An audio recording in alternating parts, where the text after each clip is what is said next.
Hey, salut tout le monde, j'espère que vous allez bien. Aujourd'hui, nous allons faire l'achat manga de cet été. Je sais, j'ai pas mal de retard car nous sommes en octobre. J'ai été absente pendant 3-4 mois, donc oui, ça fait très longtemps. Sans plus tarder, je vais vous présenter les mangas que j'ai achetés cet été. Et c'est parti!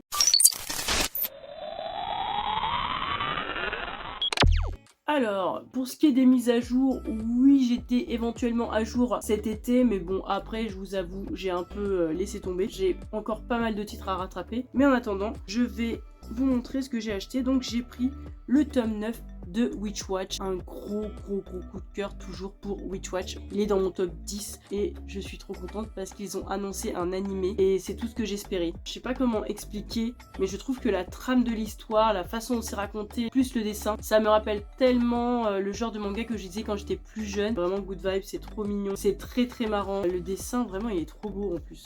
Je trouve trop heureuse qu'ils aient annoncé un animé, je crois que ce sera pour 2025. Bien évidemment, sur ces belles paroles, je vous le conseille. Ensuite, j'avais pris le tome 5 de Pumpkin Night, toujours aussi gore, toujours aussi bien. J'avais un petit peu peur que la nouvelle intrigue, le nouveau tournant, soit un peu désastreux parce que ça commençait très bien. Et après, ça a pris une toute autre tournure et j'avais très peur de cette tournure. Mais finalement, je pense que ça peut évoluer sur un très bon truc. Pour les amateurs de gore, franchement, ce manga est fait pour vous. Ensuite, j'ai pris le tome 3 de Monsieur Méchant va détruire la Terre après ses congés. Il est trop bien dans le sens où c'est pas un titre incroyable, mais quand vous avez passé une mauvaise journée, quand vous en avez marre de votre travail par moment, lisez ce titre, lisez ce manga, car il est vachement bienveillant, il est pur, innocent, il est vraiment good vibes, il détend vachement, je trouve. Même pour les enfants, c'est adapté. En tant qu'adulte, ça fait du bien par moment de lire des choses comme ça. Et vraiment après une sale journée, c'est l'idéal. C'est assez léger, c'est une lecture vraiment sans prise de tête, mais c'est vraiment mignon.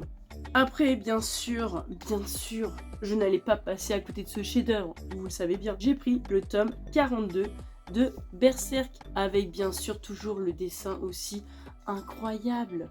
Voilà, je ne vais pas vous spoiler plus, mais j'ai pris donc l'édition normale parce que je sais qu'il y avait l'édition avec les cartes de tarot. Mais je me suis dit non, parce que honnêtement, qu'est-ce que je vais en faire? Rien, ça va juste traîner sur mes mangatech et je n'ai pas envie qu'elle prenne la poussière. Je vous conseille ce chef-d'œuvre, hein. Je vous le conseille, si vous n'avez toujours pas commencé, qu'attendez-vous?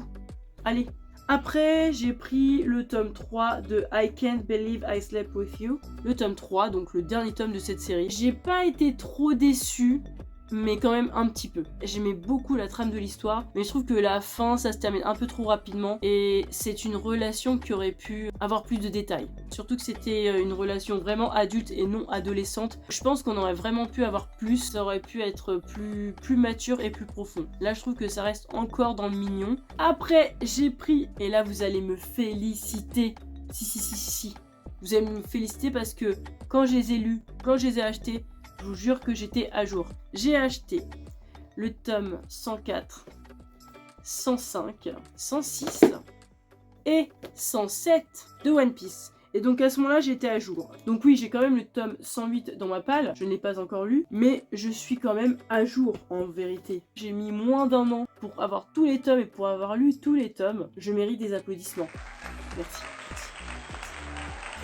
Ensuite, j'ai pris le tome 5 de Marry My Husband. Ce webtoon, jamais il ne m'a déçu. J'adore la tromperie, la vengeance, tout ça. Moi, j'adore, c'est trop ma cam. Et vraiment, Marry My Husband, trop bon. Pépite, jamais déçu. Jamais déçu. Alors que le drama, je trouve qu'il a l'air nul quoi. Moi je me suis arrêtée vraiment à l'épisode 4 ou 5 parce que la tournure elle était trop changeante pour moi et ça n'était pas assez cohérent. Mais le webtoon, il me tarde de lire le tome 6 là, qui vient de sortir. Mais à mon avis je ne serais pas déçue non plus ni de la fin ni de ce tome dans sa globalité. Parce que vraiment l'histoire je la trouve juste géniale. Donc je vous la conseille bien sûr. Ensuite, sur une note un peu moins joyeuse, j'ai pris le tome 8, 9 et 10 de Boys Abyss. J'aime trop cette série de dépressifs. J'adore C'est tellement sombre, c'est tellement triste, c'est tellement profond. Oui, c'est vrai que quand on lit un tome, après on a envie de se tirer une balle ou de se pendre. Il me tarde de lire le tome 11 qui est dans ma palle actuellement. Si vous aimez les trucs un peu de dépressif, Boys Abyss c'est bien. Voilà, c'est très très bien. Donc je vous le conseille aussi. Ensuite, vu que le dernier tome de Fire Force est sorti, mais que je n'étais pas à jour dans ma lecture, j'étais au tome 28, j'avais peur de rien comprendre à l'histoire en attendant les tomes, etc. J'ai décidé de me retaper toute la série. Donc là, pour cet été, j'avais lu du tome 1 au tome 15 et j'aime trop. C'est un coup de cœur, c'est trop bien, j'adore.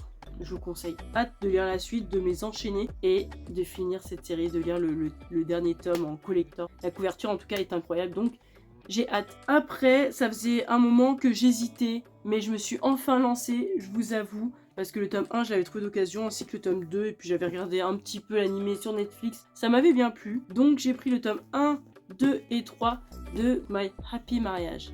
J'adore. Et les couvertures sont juste magnifiques. Vous voyez ça? Incroyable.